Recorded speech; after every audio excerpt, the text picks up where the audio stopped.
CM YS Jagan అధ్యక్షతన AP cabinet సమావేశం కొనసాగుతోంది. ముఖ్యంగా రాష్ట్రంలో అమలవుతున్న పథకాలు, పెండింగ్ ప్రాజెక్టులతో పాటు ఇంకా పలు కీలక అంశాలపై మంత్రివర్గం చర్చించి నిర్ణయాలు తీసుకోనున్నట్టు తెలుస్తోంది. ముఖ్యంగా రాష్ట్రంలో అవ్వాతాతలకు ప్రతి నెల ఇచ్చే పింఛను పరిమితిని 3,000 రూపాయల పెంపుపై కేబినెట్ నిర్ణయం తీసుకోనున్నట్టుగా తెలుస్తోంది. ఈ కేబినెట్ భేటీకి సంబంధించిన మరింత సమాచారం మా ప్రతినిధి సతీష్ అందిస్తారు. సతీష్, హరిత, ముఖ్యమంత్రి వైఎస్ జగన్మోహన్ రెడ్డి అధ్యక్షతన కేబినెట్ కొనసాగుతుంది. 11:30 గంటల నుండి దాదాపుగా 2:30 గంటలుగా మంత్రివర్గ సమావేశం కొనసాగుతుంది. అయితే ఈ మంత్రివర్గ సమావేశంలో కొద్దిసేపటి కిందట ఆ ఎమ్మెల్సీ షేక్ సాబ్జీకి మృతికి సంతాపం తెలిపింది మంత్రివర్గం.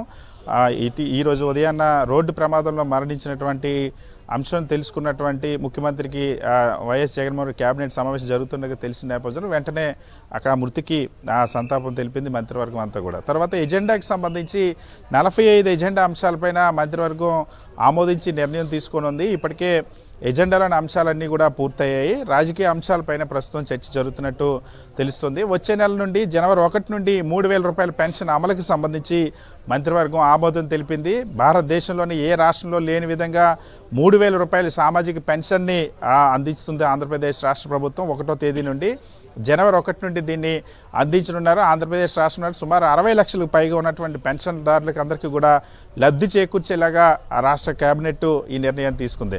సో అదేవిధంగా వైఎస్ఆర్ చేయూత ఆసరా జనవరిలో అమలు చేయనున్నారు. ఈ వైఎస్ఆర్ ఆసరా డ్వాక్రా మహిళలకు సంబంధించి 4వ విడత రుణమాఫీ డబ్బులు చెల్లించడానికి, అదేవిధంగా చేయూత ఎవరైతే 45 ఏళ్ళ నుండి 60 ఏళ్ళ వరకు ఎస్సీ, ఎస్టీ, బీసీ, మైనార్టీ వర్గాలకు సంబంధించి స్వయం ఉపాధి కోసం ప్రతి ఏటా ఇచ్చేటువంటి 18,750 రూపాయలకు సంబంధించినటువంటి చెల్లింపులు చేసేందుకు అవసరమైన ఆమోదాన్ని ఈరోజు కేబినెట్ తెలిపింది.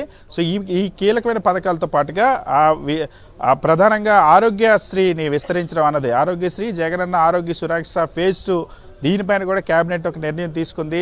25 లక్షల వరకు కూడా ఆరోగ్యశ్రీ పరిధిని పెంచుతూ రాష్ట్ర ప్రభుత్వం నిర్ణయం. ఇక మీదట 25 లక్షల అయ్యేటువంటి ప్రొసీజర్కి కూడా ఆరోగ్యశ్రీ పరిధిలోకి తీసుకొచ్చే నిర్ణయం పైన కేబినెట్ ఆమోదం తెలుపుతుంది. జగనన్న ఫేజ్ 2 ప్రకారం చేయించాల్సిన వైద్యులు కూడా, వైద్య సేవలకు సంబంధించి కూడా ఫేజ్ 2 అమలుకు సంబంధించి కూడా ఈరోజు కేబినెట్ ఆమోదం తెలిపింది. దీంతోపాటు విశాఖపట్నానికి సంబంధించి వైజాగ్లో మెట్రో రైలు ప్రాజెక్టుకి సంబంధించి డిపిఆర్ని ఈరోజు కేబినెట్ ఆమోదం తెలిపింది. విశాఖపట్నానికి సంబంధించి 4 క్యారిడార్లతో మెట్రో రైలు ప్రాజెక్టుకి సంబంధించిన డిపిఆర్కి ఆమోదం తెలిపింది. దీంతో పాటుగా పలు సంస్థలకు సంబంధించి భూములు కేటాయింపు, అదేవిధంగా కొత్త రేషన్ కార్డులు మంజూరు, అదేవిధంగా క్యాస్ట్ ఇన్కమ్ సర్టిఫికేట్ల మంజూరుకి సంబంధించి తీసుకొచ్చినటువంటి సంస్కరణలపైన కూడా కేబినెట్ చర్చించి ఆమోదం.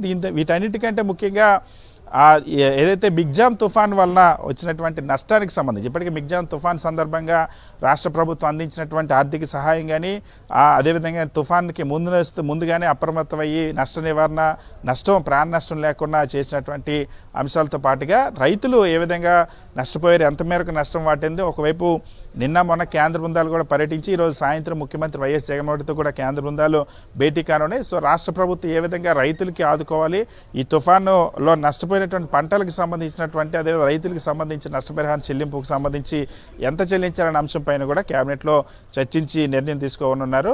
ఎజెండాలో ఉన్న అంశాలన్నీ కూడా పూర్తయి ప్రస్తుతం రాజకీయంగా ఎన్నికలకు సమీపిస్తున్న నేపథ్యంలో మరొక 2 నెలల్లో నోటిఫికేషన్ వచ్చేటువంటి అవకాశం ఉంది కాబట్టి, షెడ్యూల్ వచ్చేటువంటి అవకాశం ఉంది కాబట్టి, సో క్షేత్రస్థాయిలో ఏ విధంగా మరింత దూకుడుగా ఉండాలి, అదేవిధంగా మార్పులు చేర్పులు ప్రస్తుతం జరుగుతున్నటువంటి రాజకీయ పరిణామాలు ఏవైతే ఉన్నాయో, నియోజకవర్గాల్లో మార్పులు చేర్పులు, మంత్రులు ఇప్పటికే 3 మంత్రుల్ని వేర్వేరు నియోజకవర్గాల్లో పోటీ చేసేటువంటి బాధ్యతలు అప్పగించారు. అదేవిధంగా మిగిలినటువంటి మంత్రులు జిల్లాల్లో ఏ విధంగా పార్టీని ముందుకు తీసుకెళ్ళాలి, అభ్యర్థుల ఎంపికకి సంబంధించి రాజకీయ పరిణామాలు ప్రస్తుతం జరుగుతున్నటువంటి తీరు, వీటన్నిటిపైన కూడా ఒక దిశానిర్దేశం ముఖ్యమంత్రి వైఎస్ జగన్మోహన్ చేస్తున్నట్టు తెలుస్తుంది. దీనిపైన ఇంకా అంశం ఎజెండాల అంశాలు పూర్తయినప్పటికీ కూడా రాజకీయపరమైనటువంటి సమావేశం అయితే కొనసాగుతున్నట్టు మనకు తెలుస్తుంది. ఏపీ కేబినెట్ సమావేశం కొనసాగుతుంది. పలు అంశాలపై చర్చించి కీలక నిర్ణయాలు తీసుకోబోతుంది ఏపీ ప్రభుత్వం. Thank you Satish.